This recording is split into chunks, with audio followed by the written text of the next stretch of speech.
Good morning po sa atin lahat mga kapatid. May project na naman tayong gagawin sa umagang ito. Pero nakarang araw pa to din alam mga bro. Inumpisahan ko na to kahapon kasi pina-estimate lahat ng sira, sabi ng may-ari mga bro. Sakura ito mga bro na 737 ang model. Kaya binaklas ko naman lahat ng power output kasi nung dinala sabi ng may-ari fuse lang daw sira. Kaya pinaliwanagan ko siya, pag bumigay yung fuse, ibig sabihin kadalasan talaga dyan may shorted. Kasi kahit papalitan natin ng fuse yan, kasi yung itong fuse na ito dalawa mga bro, open ito. Gusto ng may-ari papalitan lang daw, hindi mo natin i-check. Kaya sabi ko, mas maganda bago natin palitan yung fuse, i-check muna natin lahat ng power output. Kasi pag once na may sira, may shorted dyan, kahit isang power output, kahit isang sakong fuse pa ikabit natin ito, putok at putok pa rin, lalong maraming madadamay. Sa mga master natin dyan, ng mga technician, kabisado na nila yan pag mga ganitong trouble. Pero sa mga baguhang nag-aaral pag electronic technician, yun lang ang tips natin sa mga baguhang katulad natin. Pag once talaga pumutok yung fuse nito, kahit isa lang sa dalawa, kadalasan may tama na power output transistor. Kaya nung binaklas nga namin, kasi gusto na may-ari, fuse lang daw sira. Pinag-alon niya talaga na fuse lang daw sira. Kaya nung chinik namin, yun talaga, may output na sira na dalawa. Isang C5200 at saka E1943. Yan mga nakabaliktad na yun mga bro, yun ang shorted. Kaya isa-isa ko lahat ng drive kahapon yan. Wala naman ako nakitang ibang shorted na mga drive ng mga transistor, saka yung mga resistor na 0.25. Itong may gumawa na kasi daw ito dati mga bro. Kaya itong dalawa hindi na ito yung ito yung original talaga na pero okay lang naman yan, walang problema. Mas maganda nga na klase yan, 5 watts. Ito 3 watts lang tong ganitong klase. 3 watts ba o 2 watts? Tingnan lang natin. Malabo yun, pero sa kantsa ko nasa 3 watts yung alang to. Wala nakasulat mga bro. Kaya nung chinik namin, yun, chinik natin, dalawang output ang bumigay. Malakas din kasi itong 3737 mga bro. Medyo magandang klaseng amplifier ito. Baka hindi lang maingat yung gumamit nito kaya nasira kagad.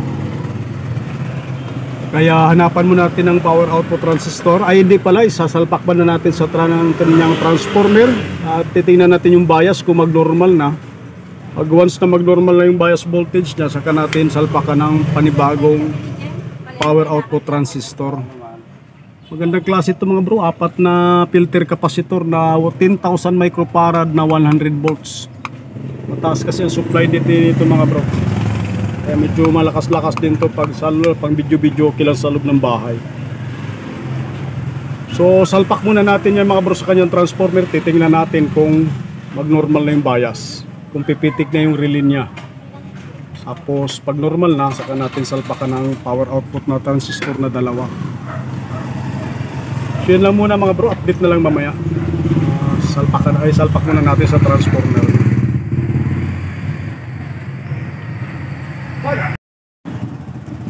So tuloy natin mga bro itong Sakura ginagawa natin. So kinabit na natin mga bro sa kanyang transformer yung ating main motherboard. Pasensya na pala mga bro, medyo maingay sa ngayon kasi may gumagawa naman yung katabi kong bahay, katabi natin dito sa shop, may ginagawang bahay. Nagkakabit sila ng mga bakal, kaya ang background natin minsan yung mga nagga-grinder, may nagpupukpuk ng bakal. Dati dito sa katapat ngayon, halos katabi naman namin natin na magawa ng bahay. Medyo matagal-tagal pa lang yan, matagal-tagal yan mga bro kasi kaumpisa lang, pangatlong araw yata ngayon. At shout out pala sa lahat natin mga kapwa mga nag-YouTube mga bro. Maraming salamat pala sa palaging yung pagsuporta at panunood sa ating munting channel. Po ay nagpapasalamat ng marami sa palagi nyong suporta mga bro. At ito kinabit na natin sa kanyang transformer. Titingnan natin mga bro kung pipitik na ba yung relay nito. para malaman natin kung normal na yung bias nating ating ginagawa.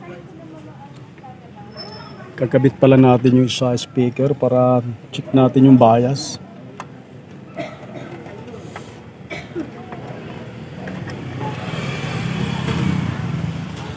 So yan, power on natin mga bro. Ay, hindi ko pala nakasaksak. Ba yan? Saksak mo natin mga bro. Masyado ako excited Ayan. So power on tayo. Ayan, nakikita natin mga bro. May ilaw naman talaga to dahil may power naman to. So pupokus natin sa kanyang relay. Yun, may narinig na akong pumitik na relay. So pakita lang natin mga bro yung relay niya. So patayin, hindi pa natin kinabit yung power output transistor mga bro. Patayin lang natin, papakita ko lang sa inyo yung relay. Titingnan natin kung masilip pag pumitik siya. Patayin ko lang muna.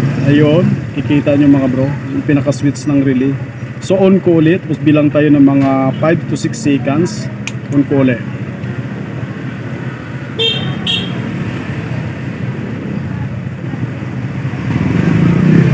Yan, kita nyo mga bro. Pumitik na yung relay. Naku, hindi pala nakahanda yung tester natin. So pupunin na muna natin yung tester. Nandito pala sa ano, nagkabit natin, titignan natin yung bias mga bro kung normal yung left and right channel. Para pag nag-normal na yung ating left and right channel, kakabitan na natin ang power output transistor mga bro. Para malaman natin kung sisigaw na ba ito.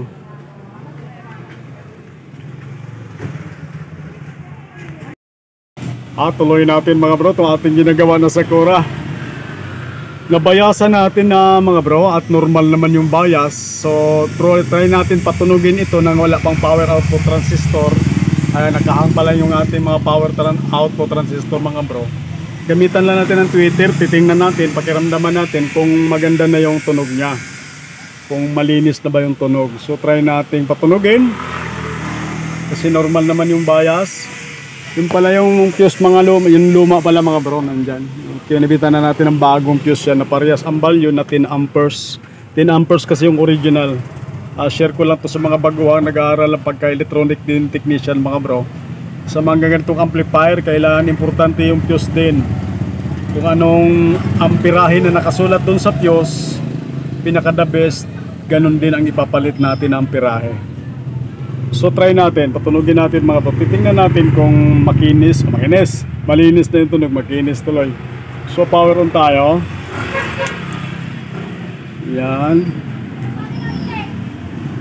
Maganda rin to mga bro kasi alam kong ganitong model may remote ito Pero hindi ko lang natin natanong kung may remote na siya, may remote pa ba to. Yan, kusang yun, tumutunog na mga bro. Lipat natin ang tugtog, baka ma-CPR tayo. Dito tayo sa walang katapusang chat-chat natin.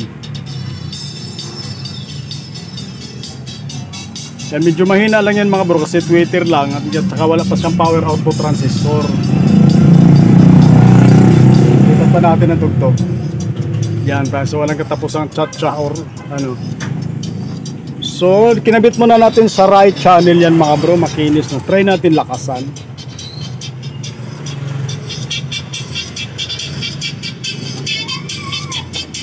Matining lang yan mga bro kasi tweeter lang ginagamit natin kasi wala pang power output.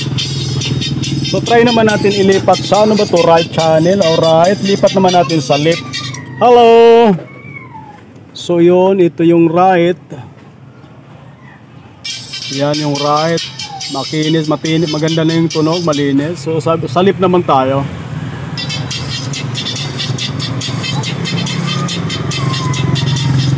So malinis na rin ang tunog ng lip natin na channel mga bro. So pag ganyan ang tunog na malinis na siya, safety na tayo magkabit ng power output transistor niyan. Babadlan natin ng konti.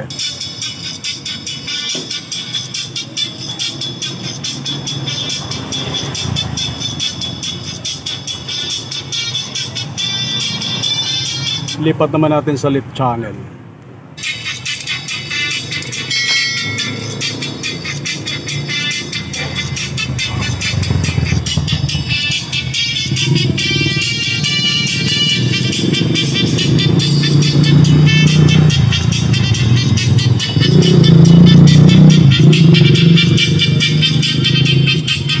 So okay na talaga yung left and right channel natin. So kabitan na natin ang power output transistor mga bro, para titingnan natin yung kalabog nitong model na ito. Pero alam ko maganda tumunog rin to sa Sakura na to. So hanapan muna natin ang power output transistor mga bro, na may salpak na natin.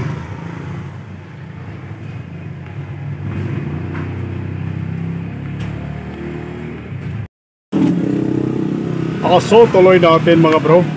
Nakabitan na natin yung dalawang sira na power output transistor mga bro. Share ko lang to sa mga bagong nag-aaral dyan, pagka electronic technician na katulad natin. Yung dalawang type na yan mga bro, hindi pwedeng magbaliktad yan. Napaka-importante yan, na kailangan hindi magkabaliktad yung E1947 at saka C5200. Hindi pwedeng magbaliktad yan mga bro. Ito yung pinalitan natin dalawa. Tapos ito naman yung luma, ginamit natin yung paa mga bro, kasi nga iksi yung pangpalit ko. Kaya dinugtong na lang natin yung paa nung sira, kasi sira din naman yun. Ginamit lang natin yung paa para maganda siya tingnan, kasi hindi umabot. Kaya dinugtungan na lang natin. So ulitin ko lang mga bro, talagang importante yan na hindi magkapalit yung C at saka E. Yung dalawang type yan mga bro, yan ang importante. Kasi pag once na nagkamali ka dyan at nagkapalit ng paglagay mo, sigurado lalong uusok ito mga bro, maraming masisira lalo. Kaya napakahalaga yung ano niyan, yung number na hindi pwedeng magkabaliktad pag salpak mo. So ikabit na lang natin mga bro, para malaman na natin kung anong kalampag nito, yung gaano kalakas ito mga bro. Testing na lang natin.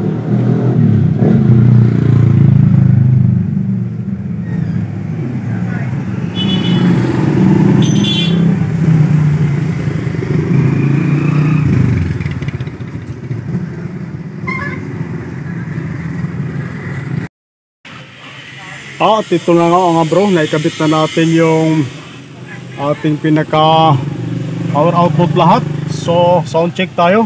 Gamitan muna natin ang ano mga bro, yung tweeter, saka natin kabitan natin ang malaki speaker pag open na siya. So power on tayo. Tingnan natin kung maganda na yung tunog nito.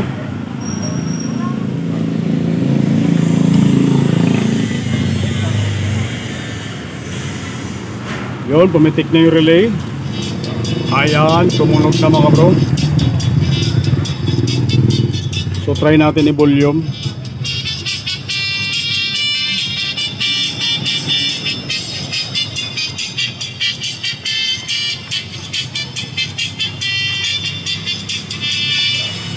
So okay naman yung tunog. Pakakabitan natin ang speaker na malaki mga bro, para malaman natin kung maganda nga yung tunog pag nakabit na yung panisting natin na malaki speaker. Kasi malinis na yung tunog niya sa tweeter, kaya mas maganda kabitan natin ang malaki speaker.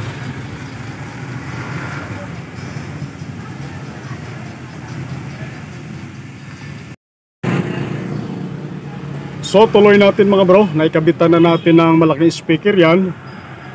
So power on tayo, para malaman natin kung maganda ba ang tunog nitong amplifier na ito. Ayan, antayin lang natin na ano, kasi kusang iikot yung pinaka main volume nito mga bro, source volume, main volume. Ayan, tumunog na. So magsatsa muna tayo mga bro, kasi yun ang ating palaging tugtog. Tulog, lakasan natin konti.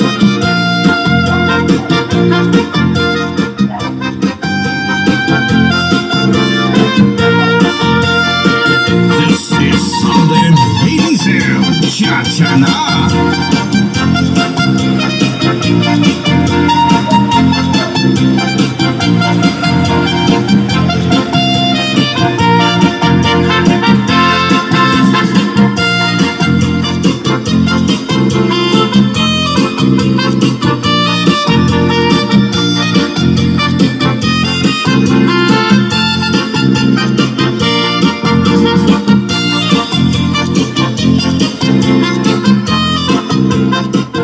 Medyo babad lang natin konti mga bro.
okay na mga bro. I-fix muna natin mga bro kasi nagkalat pa tong ano, hindi pa nakaka-screw ito mga bro. Fix muna natin para ma-final testing na natin. Okay mga bro, final testing na natin tong Sakura na 737 mga bro. Kasi magtatanghalian na at may gagawin pa tayong TV. So, power on tayo. Tayo lang natin mga bro kasi automatic yan eh. Automatic yung volume niya kung saan aangat yan. Pag gusto niya tumunog na. Yun oh. Yan lang natin.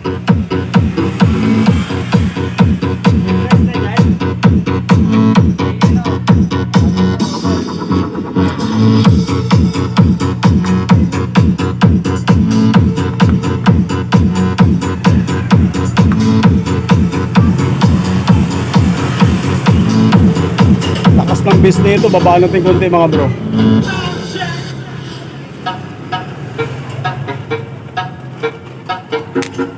Sa Lakas yung kantidad base. ng 2,000 pesos.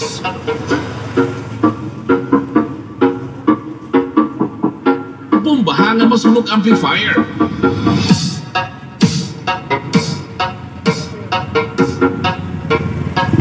Medyo babad lang natin ng konti mga bro para sigurado lang. Bumbahan kamayad nga nagatak-ok-ok.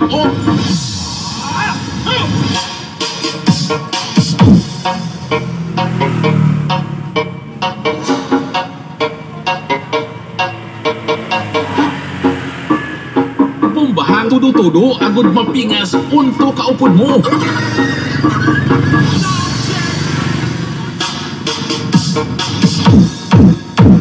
Custom base, ko lang baka masira yung ating speaker.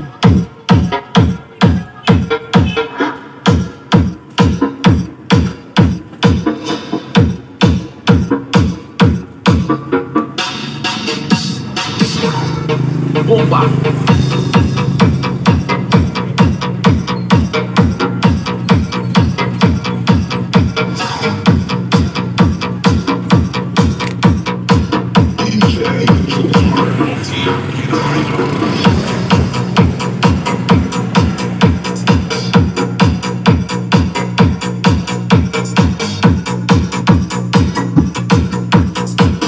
Maganda rin bumayo to.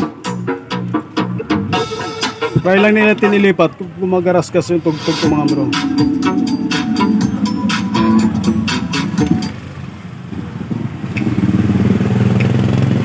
Lipat natin yung tugtog mga bro. Pop, lipat pa natin sa pa. Confidence, audio mobile.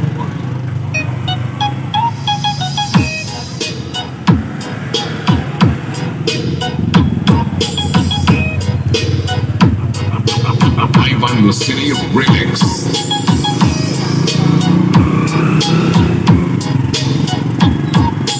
This is Team Turbo.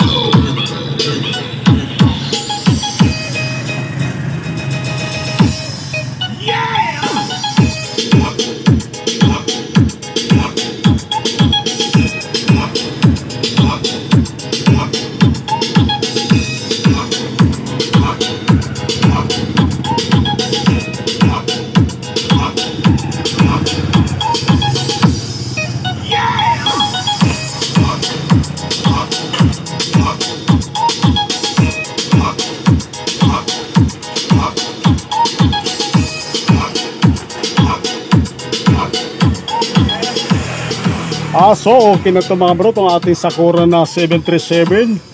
So maraming salamat po muli mga bro sa inyong palaging panunood at suporta. Magandang tanghali po sa ating lahat.